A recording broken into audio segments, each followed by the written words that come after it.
नमस्कार दोस्तों, आज हम करने वाले हैं जेट स्ट्रीम का टॉपिक। और नेट में जिस हिसाब से क्वेश्चन पूछे जाते हैं हम PYQs भी करेंगे और कंसेप्चुअल बात भी करेंगे और पॉइंट टू पॉइंट सारी बातें रहेंगी हमारी। हम इसका विकास चक्र के साथ हम इसको वीडियो को हम कंप्लीट करेंगे, तो वीडियो में लास्ट तक आप बने रहें और देखते रहें।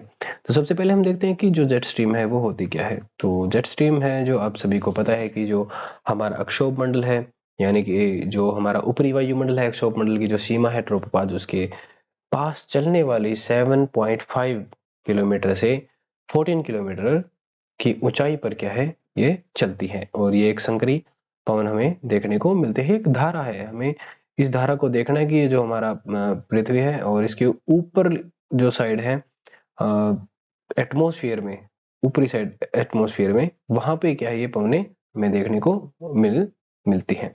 ठीक है।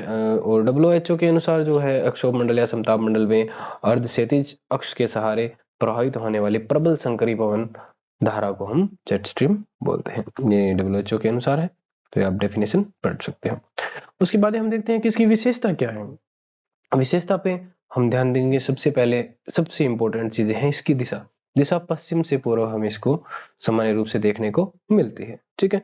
उसके बाद में हम देखते हैं इसकी गति क्या है। गति है हमारे इसकी 150 से लेकर 300 किलोमीटर प्रति घंटा की ये रफ्तार है, और उससे भी अधिक हो सकती है, इसीलिए तो इसको जेट स्ट्रीम बोला गया है। ठीक है। प्राचीन काल में जैसे कि सेकंड विश्व युद्ध में इसका पता लगा था। उसके बाद में क्या है, वहां पे जेट को जो प्रॉब्लम होने लगी थी, अफ्रीका के जेट को, अमेरिका के जेट को, हाँ सॉरी। तो उसके दौरान इसका पता लगाया गया था। उसके बाद में इस पे रिसर्च हुई, तब इसका नाम क्या है, जेट स्ट्रीम रखा गया। ठीक है। और इनकी जो चढ़ाई है वो हमें कुछ किलोमीटर तक, कुछ 100 किलोमीटर देखने को मिलती है, और मोटाई जो है कुछ किलोमीटर तक देखने को मिलती है। ठीक है। ये डाटा है, थोड़ा सा नॉर्मली हमें ध्यान में रखना है। उसके बाद में हम देखते हैं कि जो जेट स्ट्रीम है हमारी, वो बनती क्यों है। ठीक है। तो सबसे पहले देखते हैं कि जो, जैसे ही हमें पता है वातागर का जब निर्माण होता है तब जेट स्ट्रीम हमें देखने को मिलते हैं। यानी कि ठंडी ध्रुवीय वायु राशि और गर्म जो उष्णकटिबंधीय वायु के बीच तापमान का जो अंतर हमें देखने को मिलेगा, उसे हम क्या है, प्रेशर ग्रेडियंट देखने वो हमें बनेगा। ठीक है। उसमें क्या है कि हमारे जो है ऊपरी वायुमंडल में तीव्र जो है दाब प्रवणता देखने को हमें मिलेगी, जिसके कारण क्या है, पृथ्वी जैसी घूर्णन करती है हमारी। तो वो घूर्णन करने के साथ साथ क्या है कि जो हवाएं है वो पश्चिम से सीधी न चलकर तेज पश्चिमी धाराओं के रूप में बहती है। ठीक है। यानी कि पश्चिम से पूर्व की ओर वो बहने लगती हैं। और इनके मेन जो कारण है वो हमें देखते हैं कि जैसे पृथ्वी हमारी घूर रही है, उसके साथ जो कोरियोलिस बल फोर्स है वो काम कर रहा है। और उसके साथ ही जो है, हम जो ठंडी हमारी वायु ध्रुवों की ओर से आ रही है, और जो है इक्वेटर से वो ऊपर जो जा रही है हवाएं, तो वो क्या कर रही है, फिर दोनों आपस में टकराएगी तो वातागर का निर्माण होगा। और वातागर क्या है कि जैसी टेम्परेचर जिस स्थान का हमें वेरिएशन देखने को मिलेगा, ज्यादा जो है टेम्परेचर में डिफरेंस होगा, और उसके कारण क्या है, जो ताप प्रवणता भी बढ़ जाएगी। उसके कारण इन पवनों का क्या है, निर्माण हो रहा है। ठीक है। इस बात का हमको ध्यान में रखना है अपर एटमॉस्फेयर में, ये यहाँ पे। ठीक है। उसके बाद में हम देखते हैं कि जेट स्ट्रीम का जो निर्माण है वो कैसे हमें देखने को मिलता है, किन किन कारणों, कंसेप्चुअल बेस पे अगर हम जब बात करें तो सबसे पहले थर्मल विंड कंसेप्ट है। ठीक है। इसमें क्या है कि जब ध्रुवों और उष्णकटिबंधीय क्षेत्रों के बीच तापमान का अंतर अधिक होता है, जैसे टेम्परेचर हमें अधिक देखने को मिलेगा, तो दाब प्रवणता यानी कि प्रेशर ग्रेडियंट फोर्स जो है वो भी तीव्र होगा। और फिर कोरियोलिस बल के कारण जो पश्चिम पवने हैं में परिवर्तन हमें देखने को मिलेगा। ठीक है। वो प्रचंड हो जाएगी, वो वेव्स बनानी स्टार्ट कर देगी। ठीक है। उसको हम बोलेंगे जेट स्ट्रीम। इससे इसका भी संबंध हमें जेट स्ट्रीम से देखने को मिलता है। ठीक है। उसके बाद में जो सेकंड पॉइंट है हमारा, बी पॉइंट, निर्माण करता में, तो उसमें क्या है कि जो पोलर फ्रंट थ्योरी क्या कहती है कि ये संबंध पोलर फ्रंट है। कैसी वो फ्रंट, इसलिए यानी कि वातागर को हम फ्रंट बोलते हैं इंग्लिश में। तो यहाँ पे क्या है कि जहां ठंडी और गर्म वायु मिलती है तो वहां वातागर का निर्माण होगा, और जैसे ही वातागर का जब निर्माण होगा तो यहाँ पे फ्रंट वेव जो बात होगी, अभी हम विकास चक्र में इस चीज पे डिस्कस करेंगे, तो वो वेव बनाना स्टार्ट कर देगी, जैसे रोजबी लहर जो है हमारी, तो उनसे रिलेटेड हमें देखने को मिलेगा। तो इसे हम पोलर फ्रंट थ्योरी से हम इसको कंडक्ट कर सकते हैं कि वहां से भी इसका निर्माण होता है। ठीक है, इतनी बात शायद आप समझिए। आगे आपका कंसेप्ट क्लियर हो जाएगा डायग्राम के थ्रू। अब हम देखते हैं कि जेट स्ट्रीम के जो प्रकार हैं वो कितने हैं। तो 5 प्रकार की हमारी जेट स्ट्रीम है। ध्रुवीय वतागर जेट स्ट्रीम, उपोष्ण कटिबंधीय पछुआ जेट स्ट्रीम, और उष्ण कटिबंधीय पूर्वी जेट स्ट्रीम, ठीक है, ध्रुवीय राशि जेट स्ट्रीम और स्थानीय जेट स्ट्रीम। तो ये क्या, ये हवाई का है, इसका रूप प्रचंड जब हो जाएगा ना तब उसको हम जेट स्ट्रीम बोल देंगे। आगे हम देखें बवंडर जैसे ऐसे बवंडर जैसे बन रहा है ना, उसको हम जेट स्ट्रीम बोलने का प्रयत्न करेंगे या फिर बोलते हैं उसको। ठीक है, आगे हम देखते हैं। तो सबसे पहले हम देखते हैं कि जो ध्रुवीय वातागर जेट स्ट्रीम है वो जो हमें ध्रुवों की ओर देखने को मिलती है, तो उसके अंदर क्या है कि ये जो हमारे लगभग जो है 40 से और 60 डिग्री अक्षांशों के बीच हमें देखने को मिलते हैं। ठीक है, इसमें बेसिक सी वही बातें हैं कि जैसे जो है धरातलीय जो वायु है हमारी, वो ध्रुवीय जो शीत वायु है उनसे संपर्क में जैसी कंडक्ट कर रही है, तो वो क्या है, एक छोटी सी जो हवा है वो एक जेट का दाब प्रवणता के कारण, यानी कि प्रेशर टेम्परेचर ग्रेडियंट लगा लो आप, टेम्परेचर ग्रेडियंट के कारण, यानी कि ताप जो प्रवणता है उसके कारण, और ताप प्रवणता जैसे ही अधिक बढ़ेगा तो उसमें पश्चिम से पूर्व की ओर जो दिशा में, जो पश्चिम से पूर्वी दिशा में जो प्रभावित हो रही है हमारी जो जेट जो हवाएं, उनको ही हम क्या बोल देंगे यहाँ पे, उनको भी हम क्या है, ध्रुवीय वातागर जेट स्ट्रीम का निर्माण या फिर हम ध्रुवीय वातागर जेट स्ट्रीम उनको बोलते हैं। ठीक है, उसके बाद में सेकंड पॉइंट जो ये है कि उपोष्ण कटिबंधीय पछुआ जेट स्ट्रीम है, वो भी क्या है कि हमें 30 से 35 डिग्री अक्षांशों के मध्य जो अक्षोभ मंडल में हमें देखने को मिलती है, उन्हें हम बोलते हैं। इसमें मुख्यतः क्या है, जो हेडली कोशिका होगी हमारे,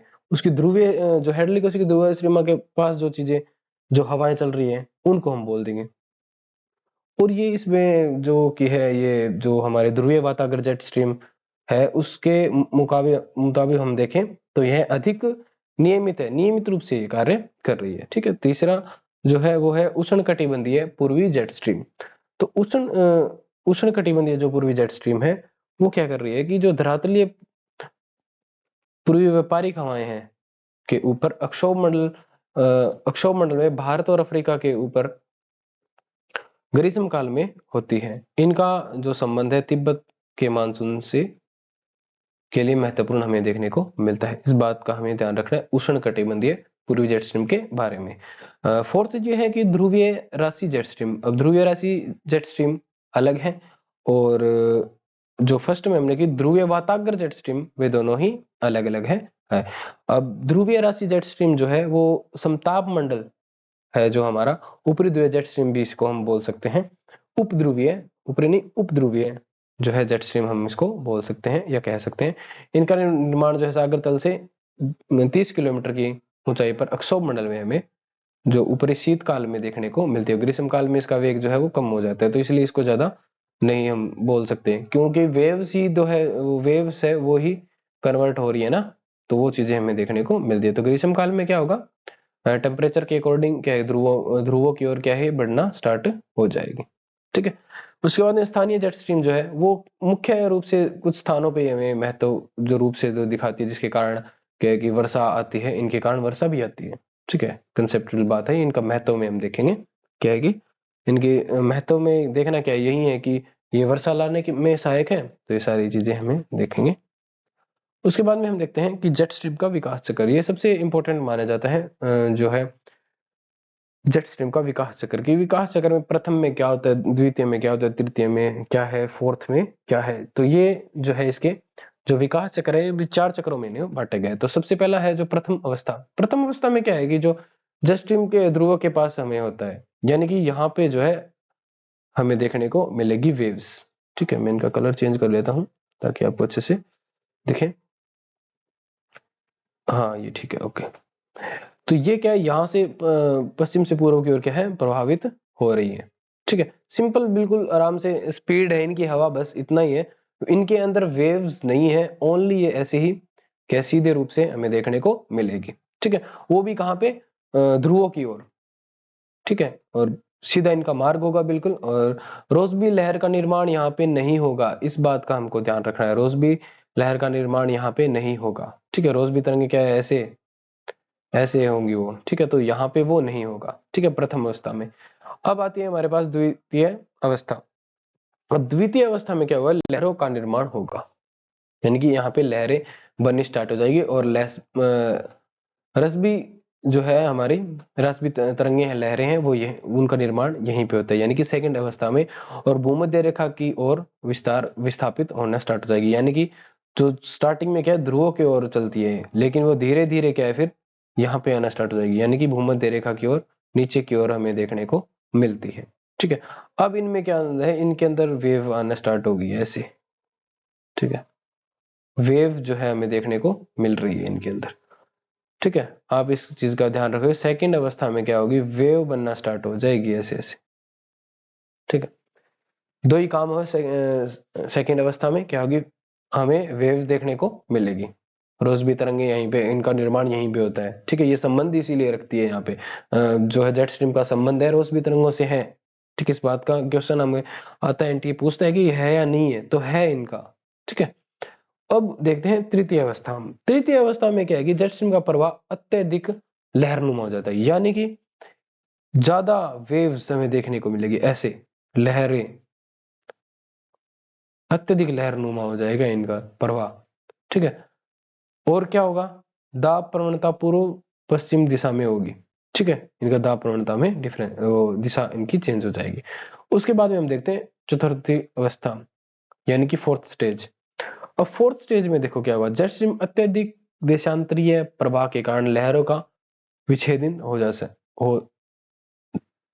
इसके अंदर क्या होगा कि जो हमारी ये है लहरें, वो ऐसे हो जाएंगी, यानी कि लहरें एक दूसरे में मिल जाएगी, यानी कि एक सेकेंड, लहरें एक दूसरे में क्या होगी, मिल जाएगी ऐसे।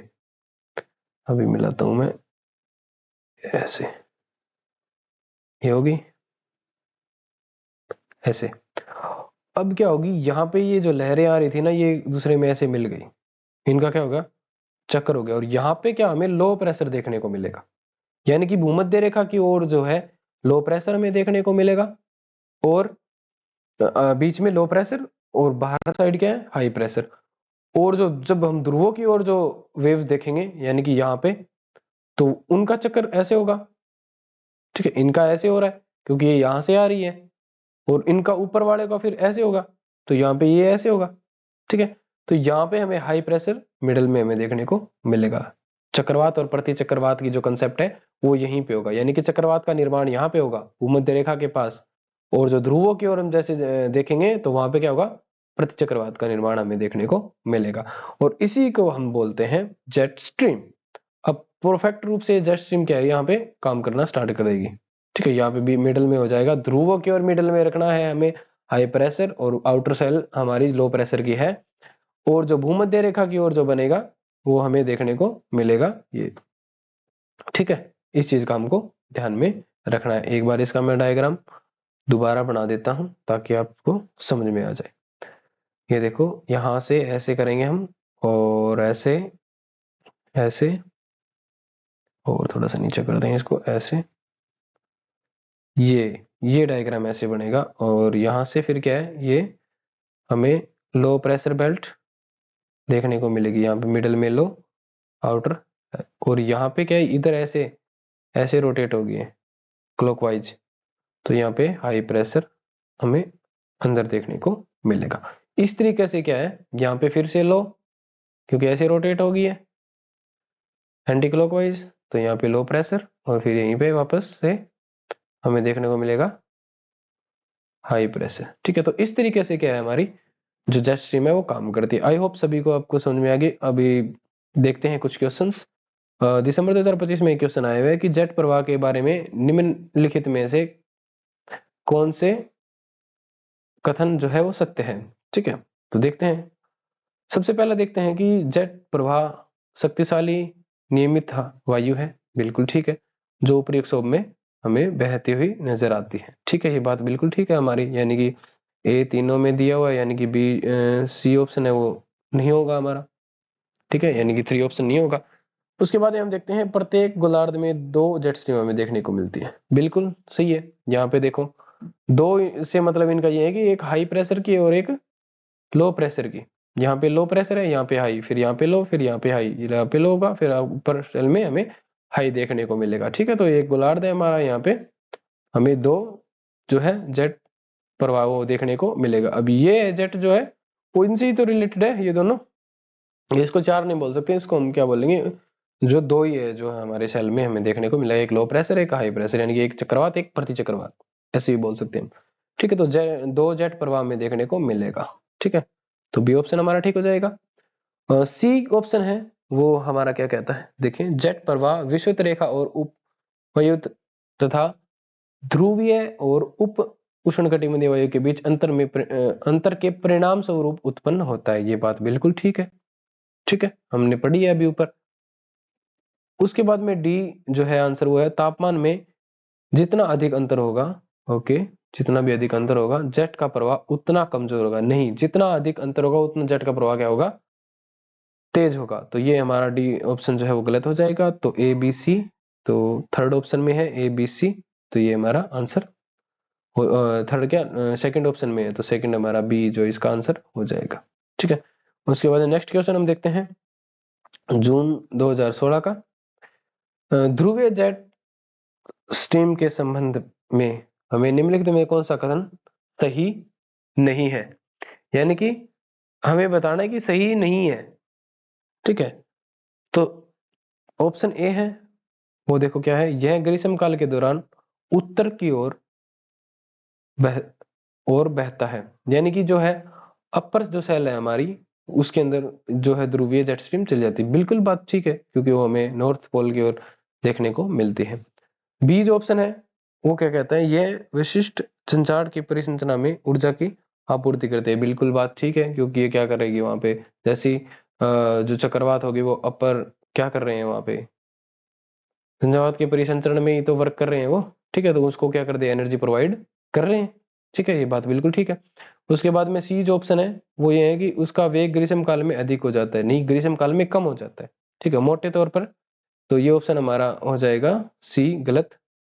मोटे तौर पर इनका स्थान ध्रुवीय वातागर के साथ मिलता है। अभी हमने पढ़ा था जो पहला ही था वही था कि जो ध्रुवीय वातागर जेट स्ट्रीम जो है इस तरीके से निर्माण करती है। तो ये ठीक हो जाएगा हमारा। तो सी ऑप्शन है जो वो हमारा गलत है। तो आंसर इसने यही पूछा था कि सही नहीं है, तो नहीं है हमें, तो सी ऑप्शन हो जाएगा हमारा। तो ये हमारा सी हो जाएगा। नेक्स्ट हम देखते हैं, नेक्स्ट हम अगली वीडियो में देखेंगे। Okay, thank you very much. और इस वीडियो की इस पीडीएफ अगर आप चाहिए तो नेट जीआरएफ हमारा ज्योग्राफी जो चैनल है, स्टार्टिंग में थंबनेल में आपने देखा होगा और डिस्क्रिप्शन में मैंने लिंक दे रखा है, तो उसको जाकर टेलीग्राम चैनल को आप ज्वाइन करें। और अगर वीडियो आपको पसंद आई है तो शेयर लाइक